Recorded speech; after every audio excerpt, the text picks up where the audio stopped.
Hello, everyone. I hope you can hear us. Should be able to. It's all coming, streaming through on my readers. It better be. It better fucking be. Or you're in trouble. Hello, everybody.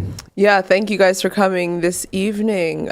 We have a lot to talk about. We have a special topic plan that's been marinating for a while because we've been on that 90s hype recently. Especially with your obsession with drum and bass currently. Portland has a drum and bass connection. Well, there's a lot of like weird music scene stuff around there, but in general, like the 90s is when it started to kind of become the cool place. Yeah. That's why. And so, okay, yeah. And so, yeah, just to let everyone know, we're going to be talking about Portland today. Yeah. Because it feels like it's kind of like a test bed for culture and society at large, almost. Yeah. And I don't know if this is kind of by accident or kind of on purpose, maybe. And so we're going to have a guest on in a little while to come and chat with us about Portland. Yeah, one of our Discord members who's a Portland resident who has a lot to share with us about like some of the things there. But yeah, it's sort of like a nucleus of tech, culture war, and social decay, similar to how San Francisco was earlier on. And still is. Well, yeah. But Portland seems like that 2.0, if you know what I mean. Like it was like San Francisco was a place where a lot of fringe ideas sort of gathered around. And out of that, you know, the early sort of tech pioneers came out of that kind of primordial ooze. Mm-hmm. And, you know, it was seen as this place where countercultural people went and, you know, crazy things happened. And Portland was kind of that, like for the 90s and like the early 2000s. But now Portland has become synonymous with culture war and also social decay as well, in terms of like homeless issues and housing crisis and all sorts of things.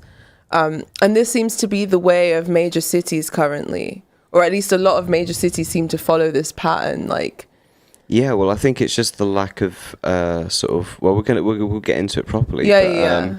Like it's just a trend of in both, you know, the UK and America. Yeah. If you want to kind of compare it as like English main language nations of the West. Yeah.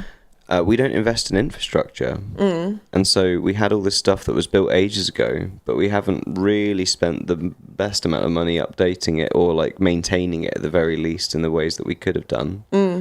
And so, you know, that now that combined with not kind of actually building houses in a conscious way around the kind of actual needs rather than just like on the money and the dollar signs that kind of appear in people's eyes when you talk about property sales and stuff like that and what property should be built in areas. So, and yeah, San Francisco is kind of going through it at the moment as well, where like I think I read a statistic that over 33% of its office space was empty at a certain point in the last sort of 12 months. Wow, yeah. And so they're going through like a massive overhaul of downtown. And so the whole city is going to probably really shift and change from having all of these tech offices and stuff, and then maybe shifting it into residential, shifting it into all sorts of different zones. But it's like you got to do all that boring bureaucracy stuff to like shift cities and make decisions. Yeah. But then it's sort of like, you know, let's hope that those decisions have really kind of been thought through with the kind of a long-term plan in mind, because you know, it does feel very transient. Like everything feels very transient. I think that's kind of part of the social disintegration. Yeah, but that's what I don't get though, is that these tech, you know, overlord types have these big ideas like effective altruism and this and that, and they're always talking about how they're going to save humanity and the planet, and then the very cities that they occupy always end up like turning into fucking Blade Runner. Like it's like the worst, most disgusting contradiction that they can't even like get where they live correct, and wherever tech goes, social decay seems to kind of follow in a way. And that's one of the things I wanted to ask our guests later on is like, has the sort of tech incursion contributed to the social decay? Because you can definitely say that it has in San Francisco with like gentrification and prices being driven up and, you know, increase in inequality and stuff like that. And I feel like if that's the way that major cities in general are going, if tech is just gonna, because I don't know how tech heavy we are in London.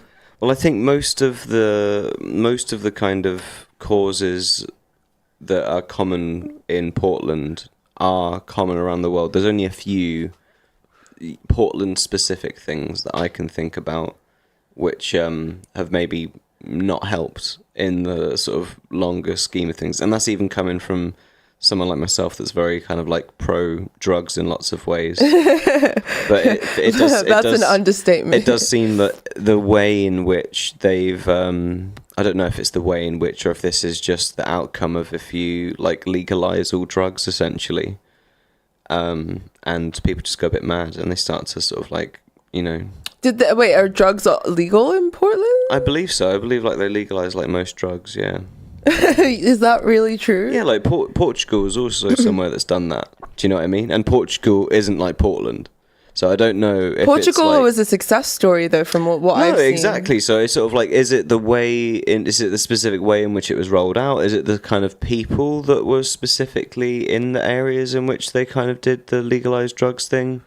Another thing I'm curious about though is like the political aspect of it too, because I had family in Medford, Oregon, and I would visit them in the summer when I was a teen, and I would always escape to Portland because my family that I went to visit were like fundamentalist Christians and were like super boring and super just annoying Intense. and intense, yeah. So I would like want to flirt with boys and like, you know, be free. So I would like run away with the neighbor girl into Portland and like have a great time. And that was at the time where it was like the hipster sort of scene was starting to flourish there. And it was this like young, kooky place, which to me... Like Portlandia. Yeah, like Portlandia. It kind of... And that was one of my favorite shows as well. But to me, growing up, it was kind of like a symbol of... It was like a utopia, almost utopian in a way. Almost similar to what San Francisco must have felt like for... certain periods of time. Yeah. Yeah. At like different periods of time. I feel like San Francisco is kind of like a...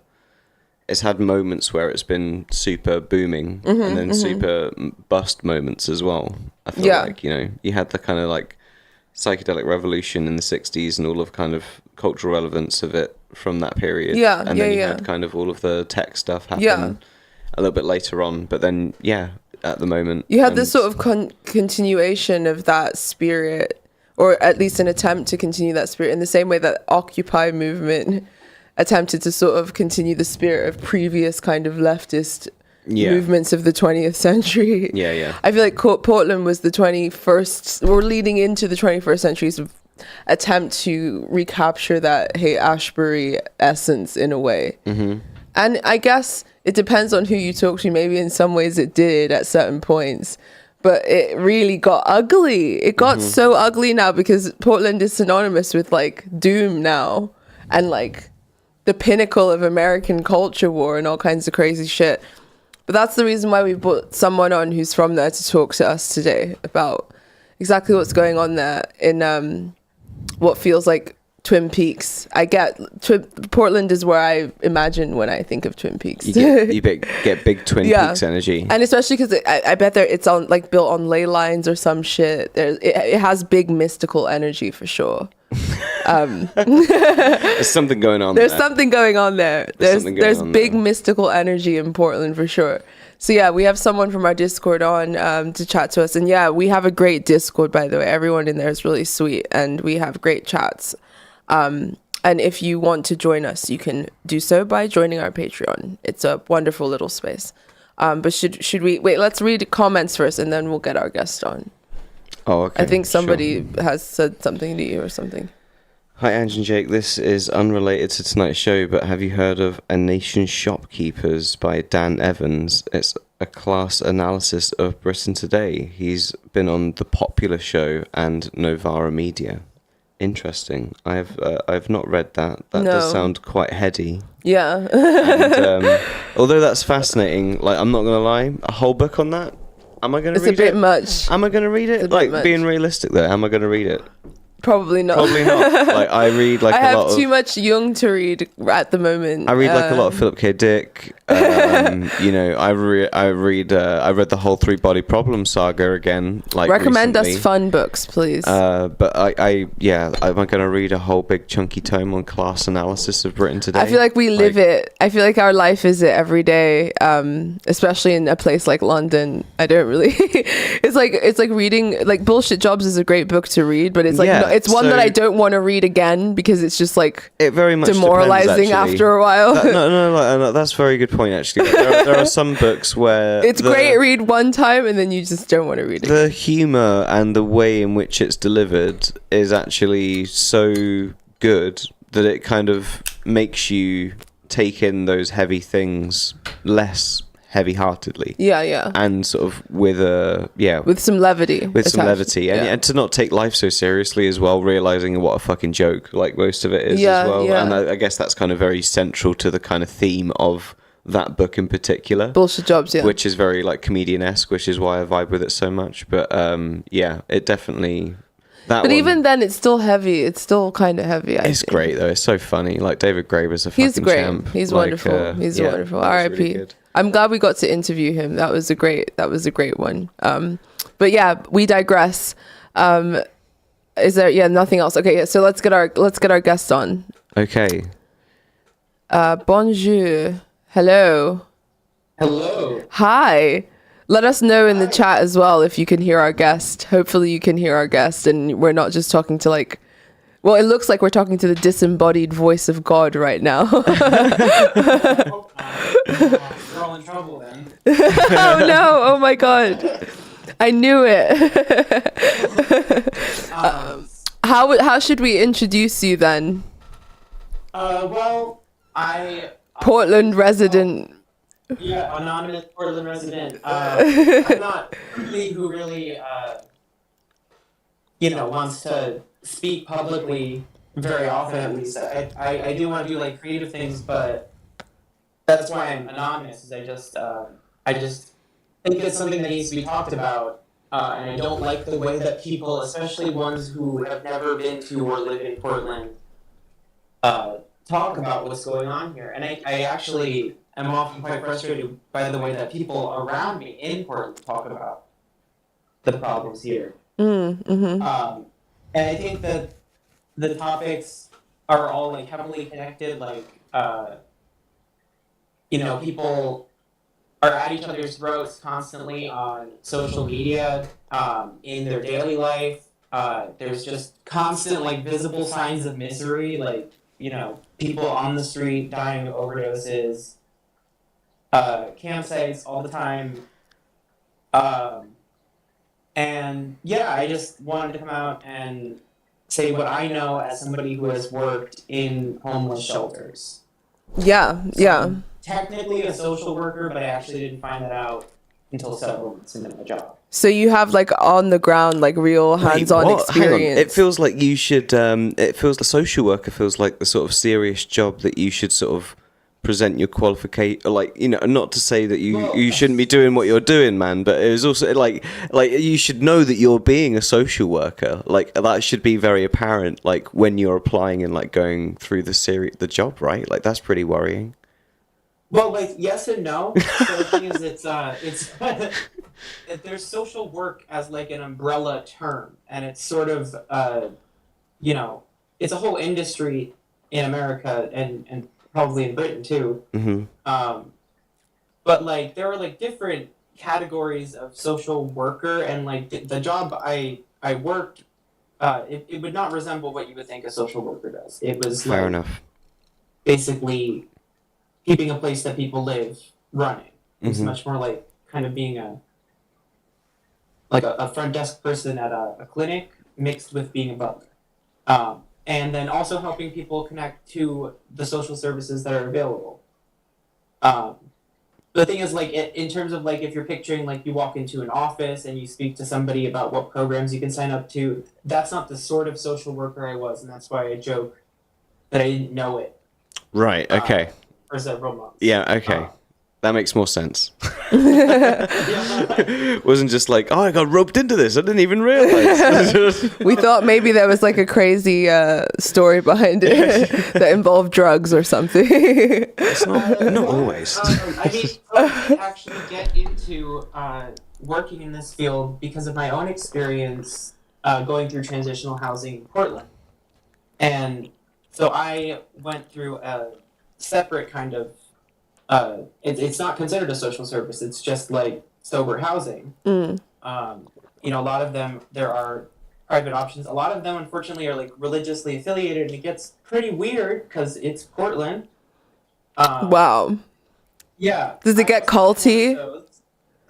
Yeah. Oh, yeah. Oh my gosh. Spill the tea. Spill the tea. Oh, so this is not the one I went to, but there is a pretty infamous house or like chain of recovery houses that they have like a whole they're some form of Christian, but they've got like a whole cult of personality around like a teacher dude.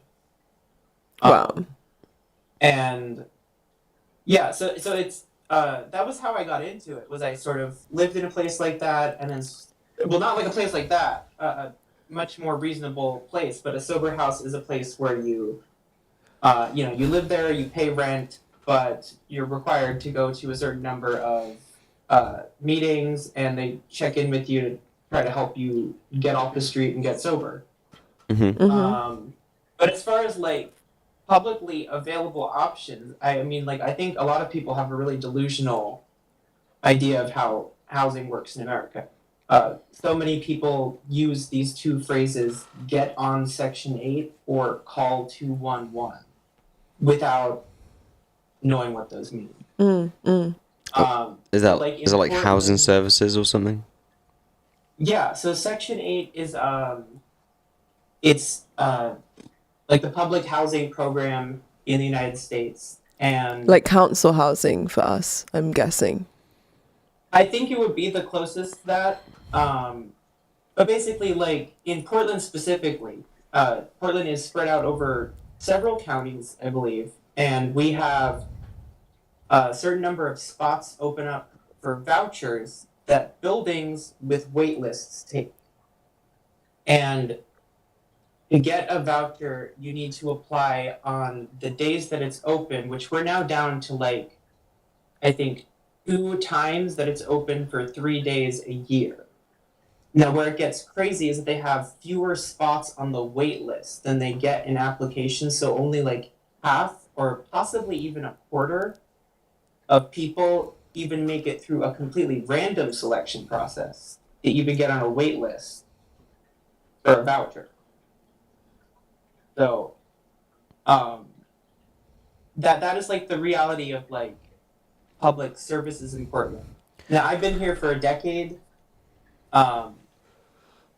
and Portland had the reputation of having like good social services. People joke it's like Al Gore 1. But I don't know if they were actually functional before then, or if the population just increased exponentially. It's a place that a lot of people move to. With the housing, like, do you feel like in just from the experience we have of the housing crisis in the UK, it's just that essentially not enough houses are being built, full stop, but then at the same time, like, the wrong types of housing are being built majority of the time, and not enough like affordable housing is being built. Is that kind of a similar thing in Portland, or are they kind of just not building like any houses at all? Or yeah, as you said, has it just been like a massive population influx for whatever reason? It has been a combination of the first one and the population increase. Because I had a conversation with a cab driver once where I was, talking about the elephant in the room, which is the doubling in rent. And, our population has gone up, but it has not doubled.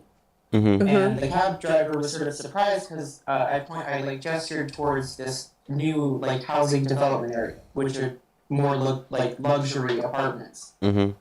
And I just said they keep building all these buildings that sit like 1/3 or 1/4 empty. And then like people who have jobs that are on maybe the brink of being homeless, or maybe the disabled who are now having to compete with programs, are being driven out of the brackets of social services they would normally be in, simply because the basic like the biggest monthly cost for people and their cost of living has more than doubled since I've moved here, which was only a decade ago, not even. Wow. Like there are lots and lots of buildings that have lots and lots of vacancies, but you just sort of see like a cycling in and out of the same professional class, and it just seems to sort of go up and up a bracket each time. So and then during the pandemic, apparently a lot of properties, like I noticed rent went down very briefly, and then apparently a bunch of companies swooped in and bought distressed rental properties. wow. BlackRock or whatever. I Some heard Illuminati has been doing company that. or whatever. let's go back to the beginning, and let's like ask a few questions. So like what made Portland so attractive to sort of fringe, strange, Artsy, techie people? Why was it like the place that they decided to descend upon? Was there any sort of specific reason?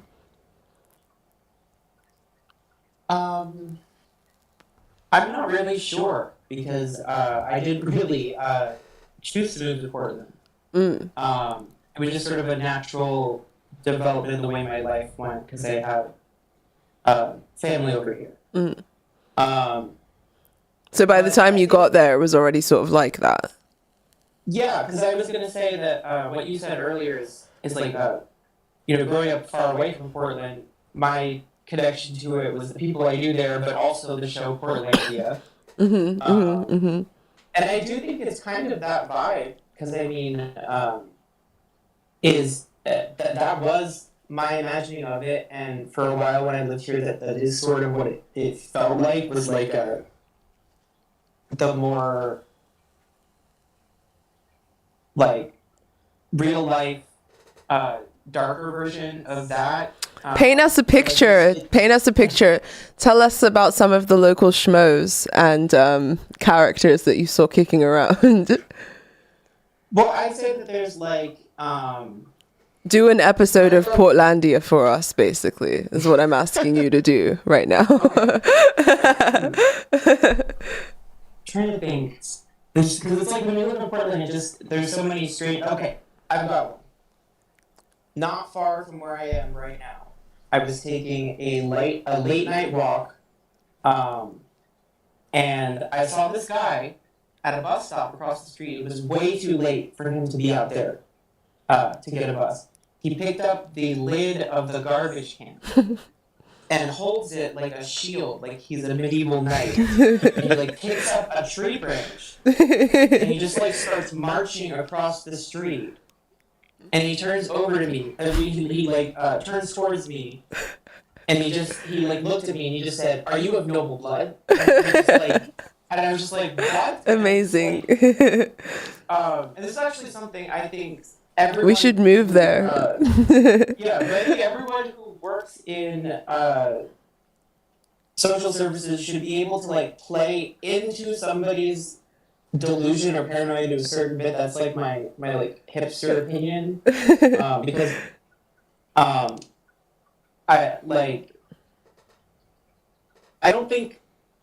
think a lot of times when you run into like just a person just probably on drugs doing something crazy on the street that's pretty harmless, it escalates because a lot of people are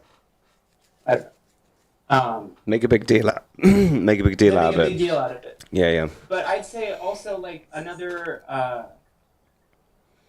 draw, like a lot of people say that I've known, is that people used to say back in the 2000s that Portland was like lesbian San Francisco, like what San Francisco was for gay men, Portland was for lesbians. and then more recently, like the last decade, I think partially because of medical like legislation differences in each like state, Oregon's become kind of a trans mecca, is what I've heard some people say. Oh, no, poor lesbians. Did they cancel Lilith Fest or whatever? Because like they.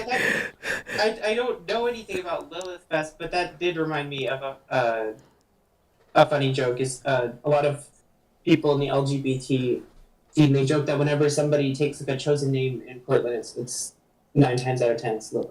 Yeah, of course. 'Cause I'm thinking of the lesbian bookshop owners in Portlandia or whatever. We should have come dressed as them. We should have definitely come dressed as them. We should have got you in a skirt. Halloween idea. Halloween idea. Oh my god, perfect Halloween idea. We should just go around like scolding everyone with like feminist rhetoric. I bet you those lesbian bookstore owners would be trans now, or like one of them would be trans at this point now, if Portlandia was still running. I think like that would be an interesting thing to return to, is those skits from Portlandia. Yeah. Maybe like 2015 and 2016, that would have been people's opinion of what a feminist is. But I feel like in popular culture now, there's even kind of like a split idea of what a feminist is, where you've got like, I don't know, like how would these two characters be perceived now? Because like they sort of fit a different kind of feminist stereotype than the one that we see now. Definitely. Well, this is a perfect segue into the next part, which is culture war. So Portland seems to be like the hub of culture war currently, especially over the last couple of years. Well, not even just the hub of culture war, but like one of the only physical places in the world where a lot of the kind of thing that I perceive as internet stuff, like really going on in real life, really bleeds out into the real world. And like has physical violence sort of like a lot of the time attached to it. What's going on? What's up with that? Yeah, what the fuck's up with that? Why is that the case? Is it because the kooky people who were in Portlandia are like now really online and they're the ones causing all the trouble? No, so I don't know. Like the thing is, the Portlandia like things are sort of like resented locally, because it is sort of like it's sort of the image of like what the yuppies in Portland are like. And I don't think it's the same group of people, except for the yuppies that are probably like HR people. Oh my god! I think I don't know. Like the culture war thing in Portland, is like the background behind it is like Portland is a progressive city in a mostly Republican state. And where like there's this sort of area in Eastern Oregon that has sort of large cities that are all very progressive. I mean, very left wing in the current American like paradigm, but so does it have like a breeds political extreme? Yeah, so because it has like a besieged mentality, because it's sort of surrounded by conservative sort of country, and it seems like it's just gone crazy because of that in that sense. Yeah, and besieged is a good choice of word, because the anecdote I was going to point to is like, you know, walking around, I mean, where in Portland is not the gayborhood, but like walking around the gayborhood, I you know, I've had something thrown at me and get called a faggot, and then I sort of see the car and the direction it's heading onto like which freeway it's going on. I'm like, I bet that person was just in Portland for the day. Holy and then shit. Several years later, you saw this mutate into like a tactic during the protests, where in Seattle and Portland also, people would come from out of town and you know, start stuff down at the protests.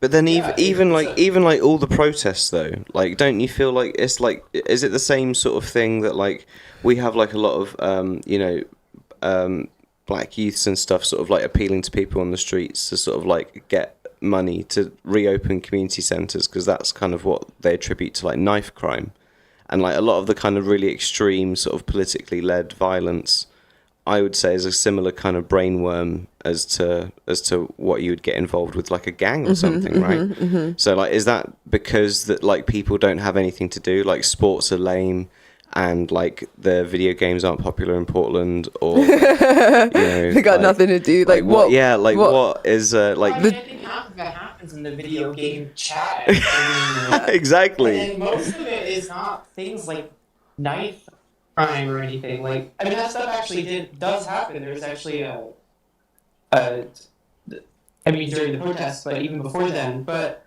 I mean, like, most of what I talk about when I say like people at each other's throats in Portland is just gossip. It's just like slander. The slander. Like extremely destructive ways about each other. So the slander does more damage communally there than the actual sort of political drama itself. And the drama is the political drama is sort of used as an excuse for the slander and for the factional posturing and stuff, from the looks of it. Yeah, I mean, and that could just be my own experience with it. I'm very much a homebody, but I mean, like, I would think it's a breeding ground for that, and I would say that it's possibly worse than that, because I've definitely heard people in Portland talk about different security companies, which is another topic I kind of wanted to get onto.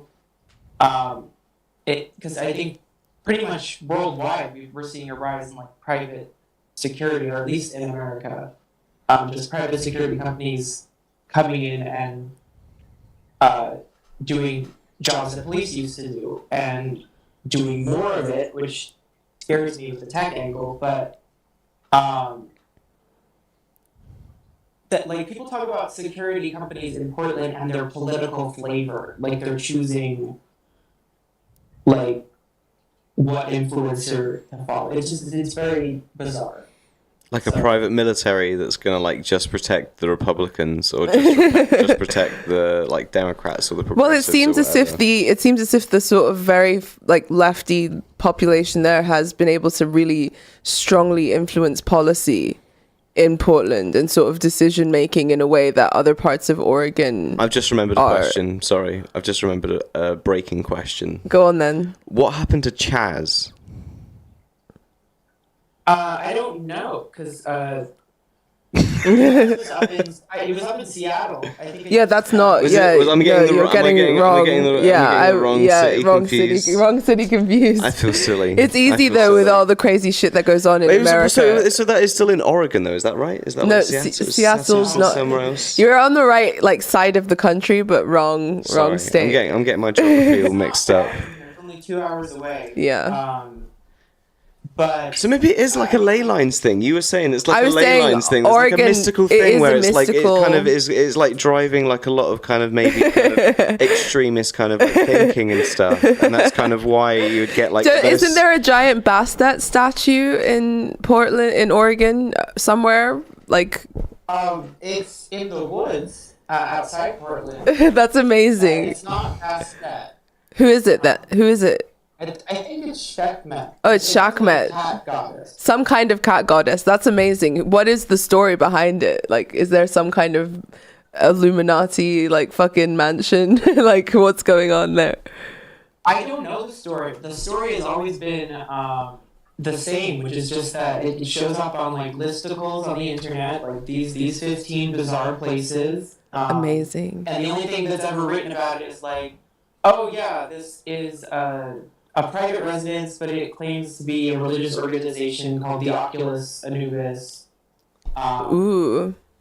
And I've like seen, like, I don't know if anybody actually lives there anymore, but it's got like a cool gate, and people have like taken video of the area. It's not like an opulent mansion. It's just sort of like a weird like 80s almost techno-y property, but it does have a gigantic statue of Sekhmet.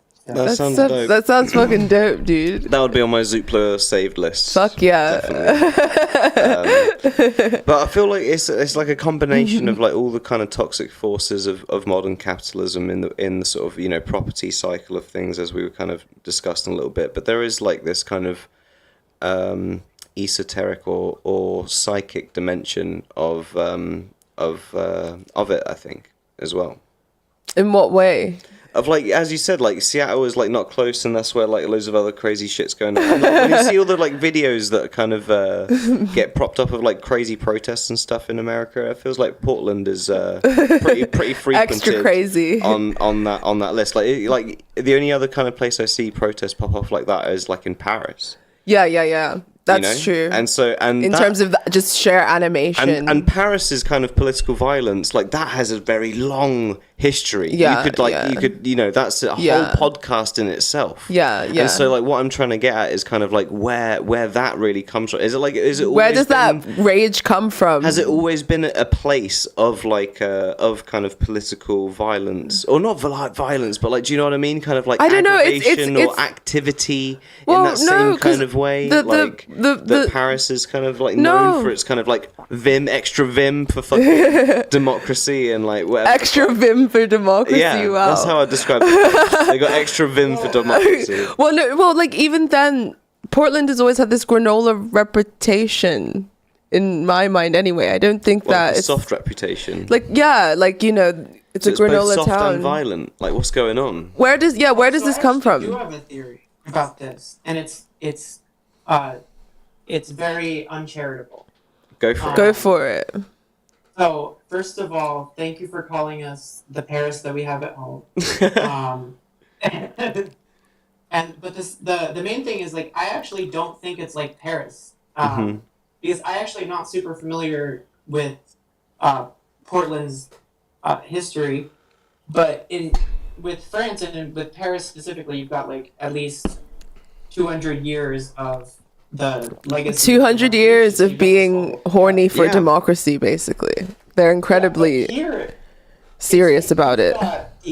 The opposite reasoning, I think. People in Portland, I don't like saying we because I'm not from here, but Portland apparently in the 70s and 80s had some of the last relics of Jim Crow laws and some of the worst redlining. And so I think that a lot of the Portland progressives, especially the sort of self-sabotaging, half-assed ways they go about it, is a case of protesting too much. Like, I think a lot of people here have a really overcompensatory anti-racism. It's very performative. Like the Robin DiAngelo types. Move here because definitely. I live on a street corner here. Of course. The lesbian bookstore would be full of shit like that, like for sure. Yeah, but I feel like a lot of people also get like sold something, like because then a lot of people who think that like Portland is a progressive city because of this sort of like cultural overcorrection. You've still got all the same people. It's like you've got a bunch of people who sort of come here not necessarily knowing that history, and then they get told that a version of that history by an infographic.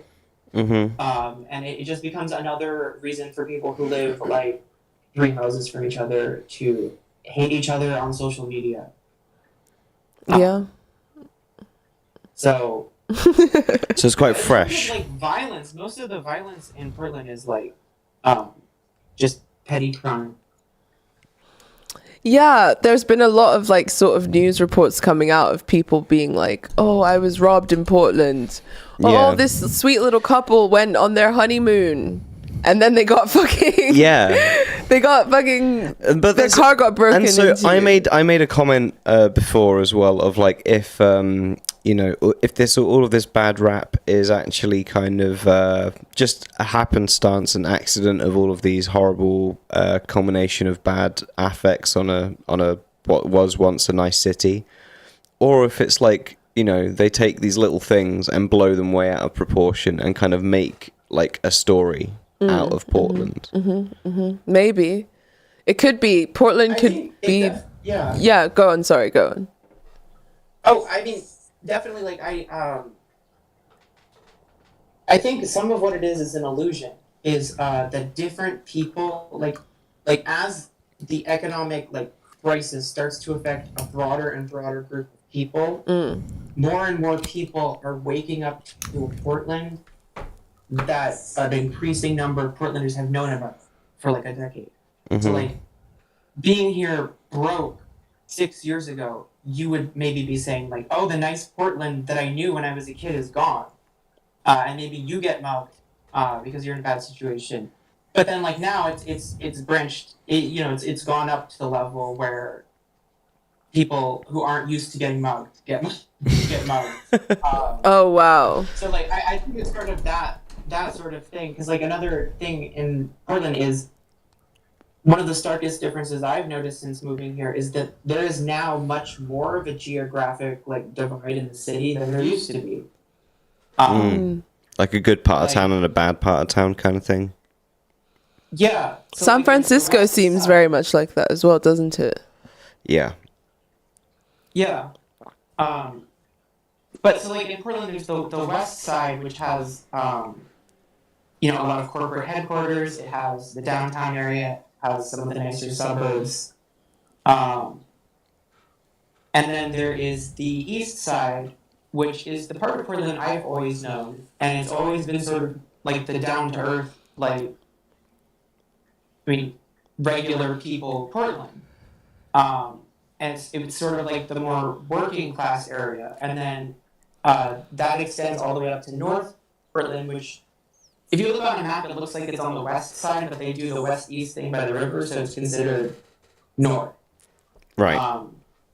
And that is like the historically black area that was the result of the redlining. And so like the east side of Portland is what I'm used to, and I think that a lot of the political developments we're seeing are the reaction of people who are not used to dealing with like economic or social issues. It's just sort of crashing into their reality. Oh my goodness. Because like people always talked about like, oh, downtown it's all boarded up and people are smashing everything. Yes, absolutely. But to this day, like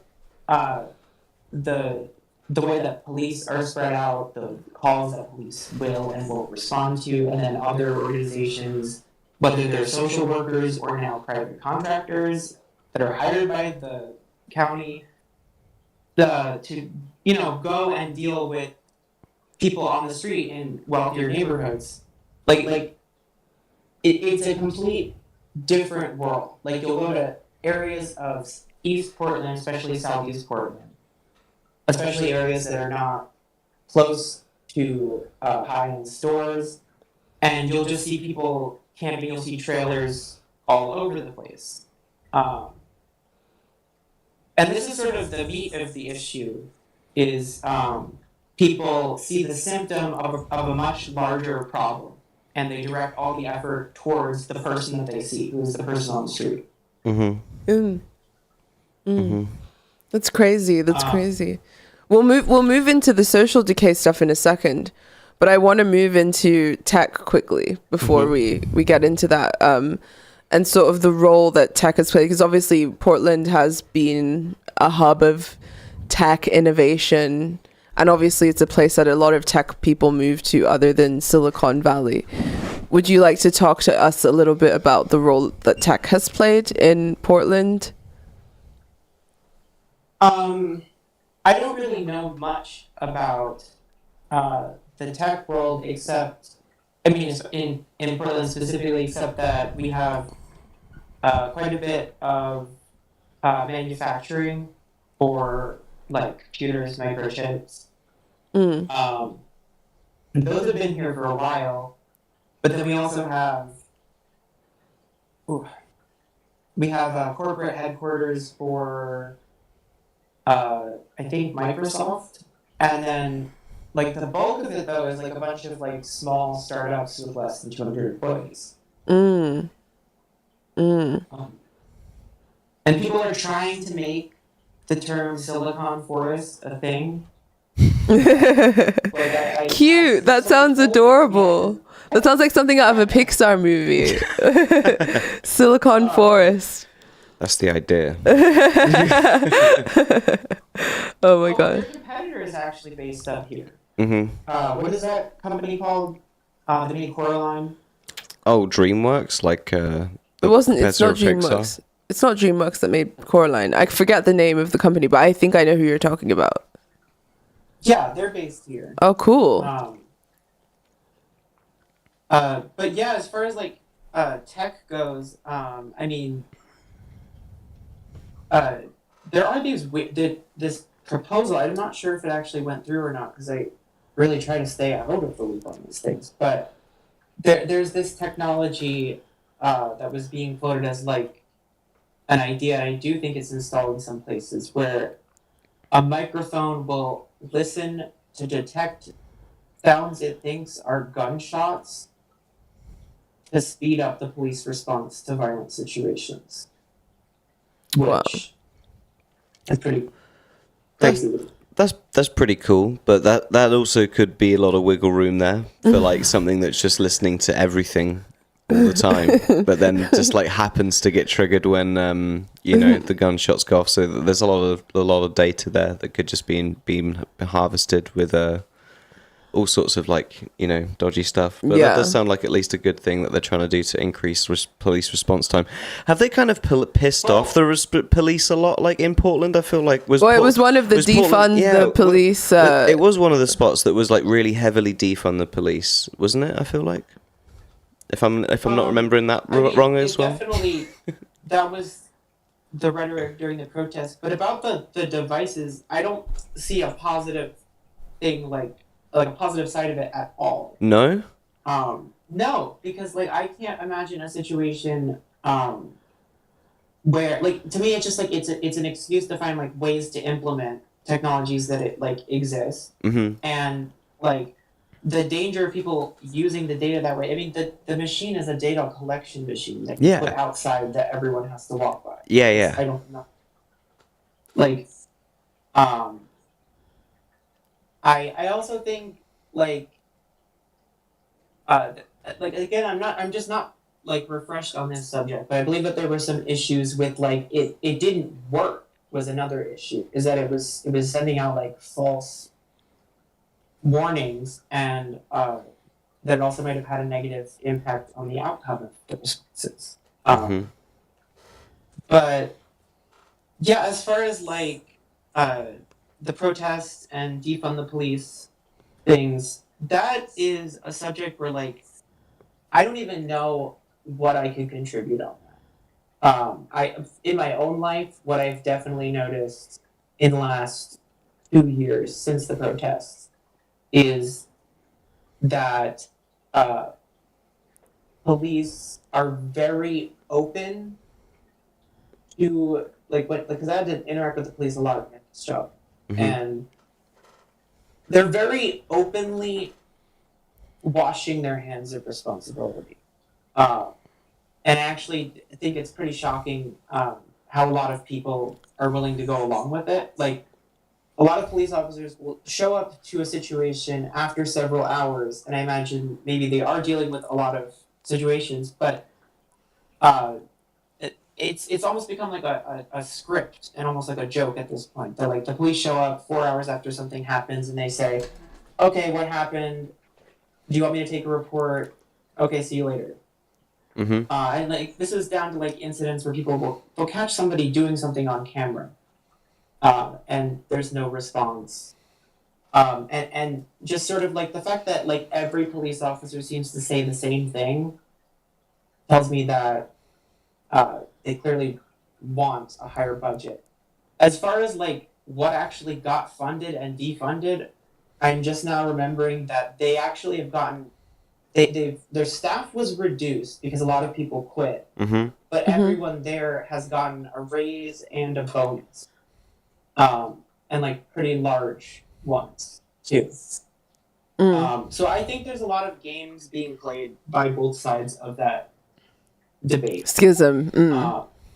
Yeah, because like I mean like But it does seem to be. When responding to a crime, is just going to sit there and say, It does seem. "Oh, well, you know, staffing issues, we're underfunded." It does seem to be a trend, though, in a lot of major cities in America that had major unrest during the George Floyd riots for police departments now to sort of be washing their hands of things, which I'm not really like surprised. I saw that in New York that because I remember a couple of years ago they tried to bring out these robot dogs to kind of do some police work or some amount of stuff, and then actually I think it was this month in September that I read that they are deploying them now, and then obviously going to be looking to deploy different types of bots to do different types of situations and stuff. So I think that if tech obviously keeps accelerating in all of our use of it within basic infrastructure and how much we're replacing humans and stuff keeps, especially in these major cities,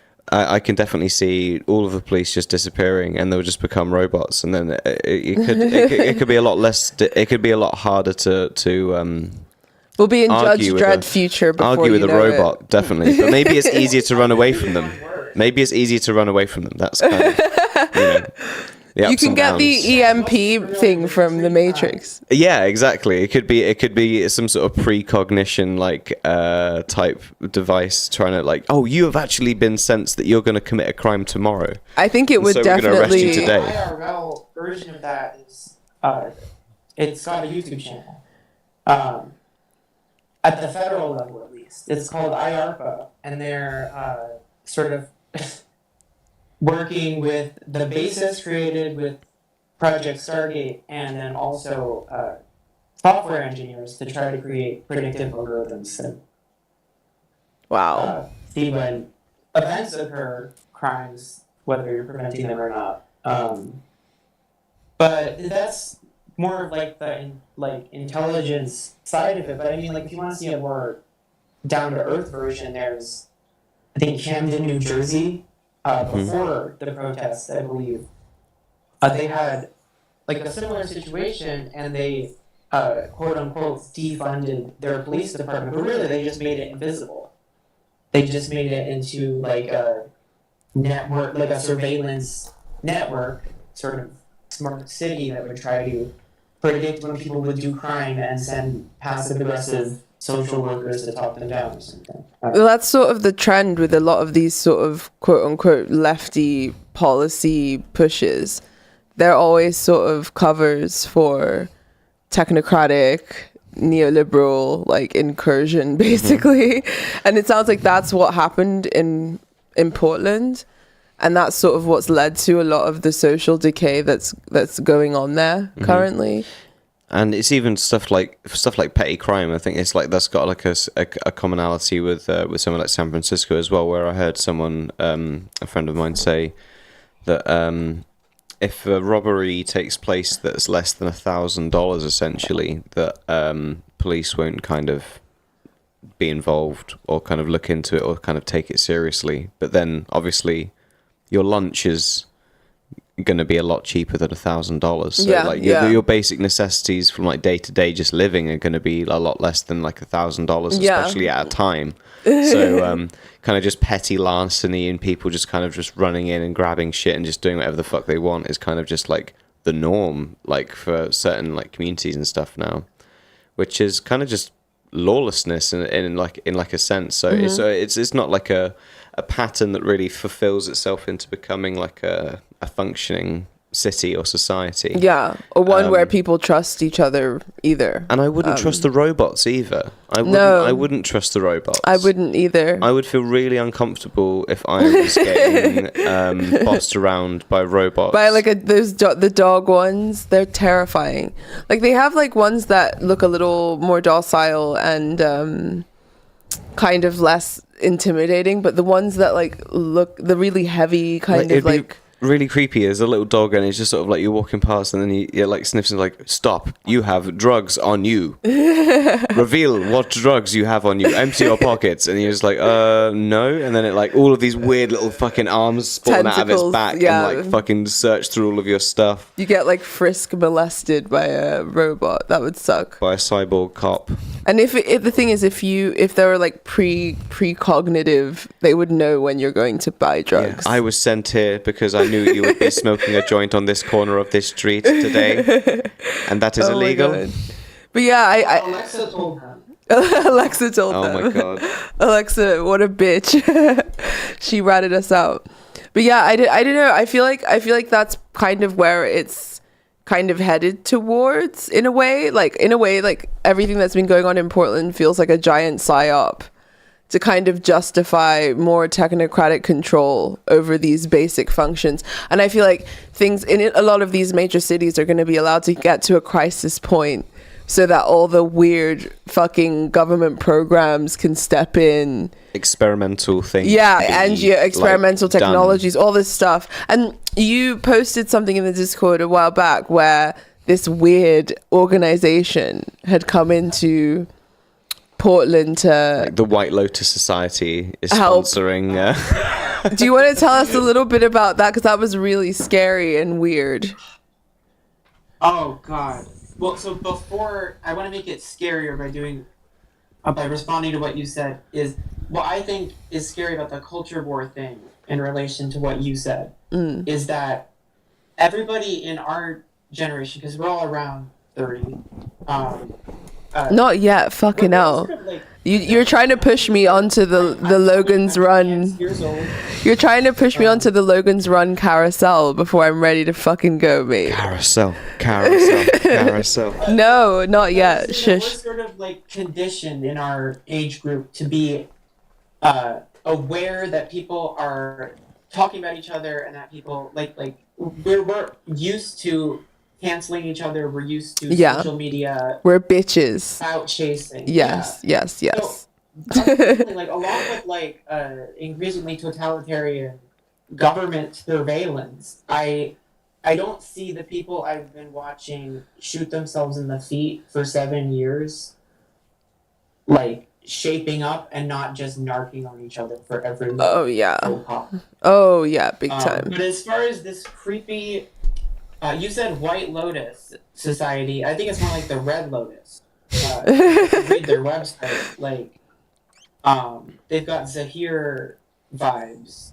I think they use the phrase transmuting human suffering into peace, which does Wait, what? Sounds like some fucking what's it? Evangelion, Yeah, like Zila nerve shit right there. Well, this is the joke I always make, because I've had to mention this company a lot in the last year. Like starting around November, when it was just like, a matter of a city council meeting, and people were going up there and saying whether they were for or against hiring this company. People are allergic to looking at the website. Like I can bring up the website in front of someone and show it to them, and it's so bizarre because like there are such strange like phrases used on this website, and I'm gonna pull it up. Oh my god. What was the saying? Transmuting human suffering into what now? Into peace. Like it's like Full Metal Alchemist. Yeah. That's fucking dope. Oh my god. You know what that reminds me of? Children of the Mountain from GTA. Like it sounds like that would be their slogan or something. Definitely. Oh god. Well, so their logo is the all-seeing eye with the letters A and U made out of the pyramid. Nice. For urban alchemy. Sweet. They've got a whole alchemy branding, I guess. So it's like their website, it says transforming the energy in traumatized urban spaces. Oh my god. That one's like the most normal part. So like there was a page somewhere on here where it says transmuting human suffering into peace. In the About Us section, it says that first of all, the people that they hire, they're like their whole thing is that they go out to areas where there are people camping, and they scout them out for weeks, and then eventually, when enough complaints are filed, a little green note appears in the person's tent, and the cops and social workers talk to them, and then these people come and make them leave, and they have now 4 places for them to go to. So what, they like put them in FEMA camps? I mean, like, that's the thing, is like they are literally just 4 designated campsites on Multnomah County property. I believe I've passed by one of them, and they look like fenced off food cart areas. The scary thing is that we can't verify the conditions in these places. Wow. I don't think that they interact with their people. And we've heard pretty crazy reports of things like first of all, if you're not willing to interact with other services in an area, that means that nobody can verify what's happening. That's terrifying. Also, like, we've heard pretty crazy reports of like things like people being detained in like a dog crate. What the fuck? Like a small person, or they like crammed a big person in one? I'm assuming it was for a big puppy crate. Wow. Person, but Wow. but no, like, yeah, they just. Why did you ask that question? You're so weird. Why? The other thing on the website, they say, like, I mean, the website's obviously designed to provoke people. Like, one of the things they say is you can't unsee us once you see us. You can't unsee us once you see us. Maybe What they're gonna the do fuck? Maybe they're gonna do some. It's like the start of the company in V for Vendetta when they like make all those like mutants and do experiments on them and stuff. Oh my god. No, it sounds like it sounds like some like cheesy like children's party magician like invented this. It's getting carried away. Yeah, it's getting a bit carried away. It's kind of what it sounds like. Getting a bit big for his boots. Yeah, a little bit too big for his boots. That's insane, though. That's like another strange, worrying detail is I do think it's really important, especially when you get into like sobriety-based organizations or any kind of transitional housing. yeah. It is important to hire people with a background, like people who have been to jail or been through addiction or something like that. I have never seen on a website where people are trying to like market themselves to ex-convicts. I've never seen them write that most of our team have served life sentences in prison, that they spent 20 plus years in a confined environment where their survival depends on their ability to read people in unpredictable situations. Wow. That in our experience, the best people to heal society are those who understand what it means to harm it. Whoa. Okay. People are allergic to reading the website. It's like, I've Well, said this to so many people. That, like, to be honest, bums it me does out a sound like lot. they're advocating for judges, and by everything that I read and see about Portland, maybe judges is what's needed. Maybe you really want like Judge Dredd. Like Jake just really has like a weird boner for Judge Dredd and like wants Judge Dredd to be real. Instead of robots, it would just be like people that are so robotic, but they're like sociopathic machines that can execute the law right there on the spot.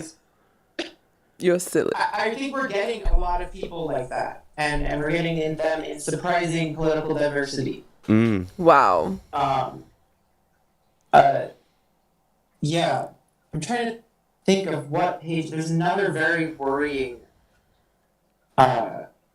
phrase, but yeah. So this company was started in Silicon Valley, and Of course, where all evil like comes, every evil miasma that like haunts humanity crawls this out company of comes from Silicon Valley, and they're making like camps of these guys, right? So my idea is that they're gonna like Neuralink all of the guys they've captured They're in these definitely camps. doing some And crazy then shit. those Neuralink guys they've got, they are gonna become the first Manchurian candidate. the first wave of judges, which will then implement the law for like the land for the next wave of homeless people. Like Oh my God. this is like the big scheme that we're all not privy to. Ew, that's crazy.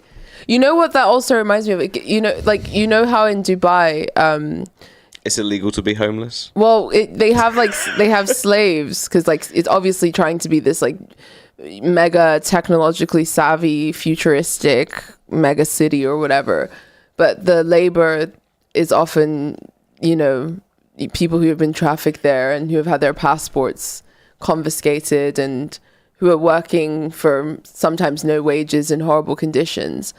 And like one of the things that they do there is like put them in black buses to transport them to the building sites so that the tourists and denizens and citizens of Dubai don't have to see all the tired slaves. Yeah, all the tired slaves.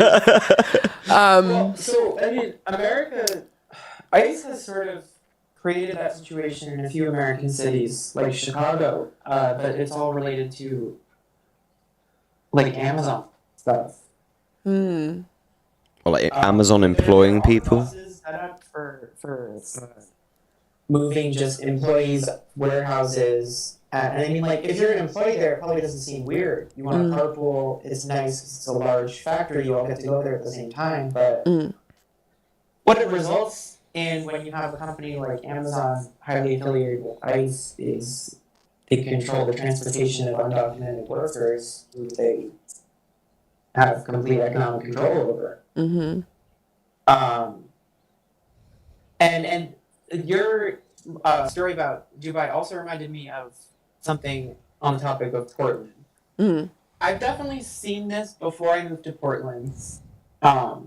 It's definitely like a thing at bodegas, but usually more like gas stations.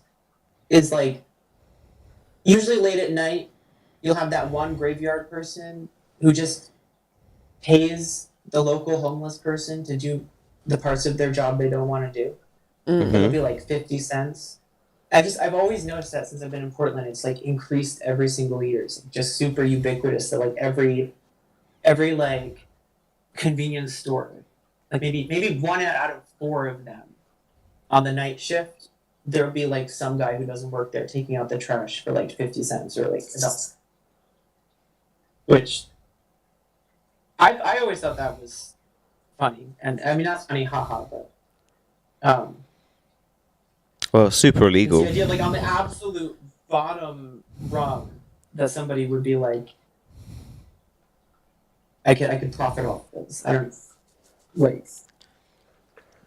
Well, it's like, I don't know, it's kind of like almost the true absolute raw force of the free market, right? Like both of those people know that it's actually kind of illegal for them to be paid any money for any kind of work that they did, especially if it wasn't like on the books or whatever, and it was just like $1 to take out some bins and stuff. Like it's kind of exploitative, but at the same time that person wouldn't have $1, and I don't even think they give a shit where that dollar came from or if they feel exploited or not, and they just want the dollar so they can like go and get a fucking hot dog or whatever. Like so exactly, and that's like that is sort of something that's like the cap, like that's definitely how I see it too. Is like it's sort of it's the thinking without thinking. It's just like the way that it has to operate. Like because I wouldn't see it in that situation. I've like definitely had to do stuff when I was in my early 20s. I would just like do odd jobs that were just not worth what I was taking for them, and I